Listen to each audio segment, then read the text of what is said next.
নমস্কার, দীপাস কুক হাউসের আরো একটি নতুন পর্বে আপনাদের স্বাগত। আজ আমি আপনাদের জন্য নিয়ে এসেছি লাল শাক সবজি রেসিপি। ভিডিওটি শেষ পর্যন্ত দেখবেন, কেমন লাগলো কমেন্টে জানাবেন, ভালো লাগলে একটি লাইক দেবেন এবং এখনো যারা আমার চ্যানেলটি সাবস্ক্রাইব করেননি তারা সাবস্ক্রাইব করতে ভুলবেন না। লাল শাক ভাজা করার জন্য আমি লাল শাক কুটে ভালো করে ধুয়ে রেখেছি। কড়াইতে দিয়েছি 2 চামচ সর্ষের তেল, এতে শুকনো লঙ্কা আর অল্প সর্ষে ফোড়ন দেব। ফোড়নটা ভালো গরম হয়ে গেছে, এবার এতে দিচ্ছি ছোট করে টুকরো করে কেটে রাখা গাজর আর ছোট টুকরো করে রাখা আলু।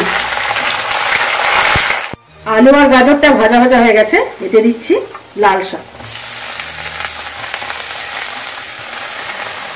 এবার এতে দিচ্ছি কুচিয়ে রাখা কাঁচা লঙ্কা, কিছু কড়াইশুঁটি দিয়ে ঢাকা দিয়ে সেদ্ধ হতে দেব।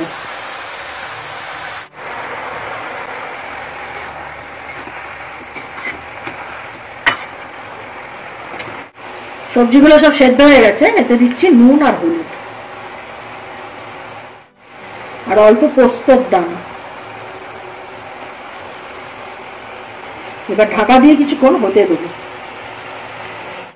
কয়েক মিনিট নাড়াচাড়া করে জলটা শুকিয়ে গেছে, তৈরি হয়ে গেল লাল শাক সবজি।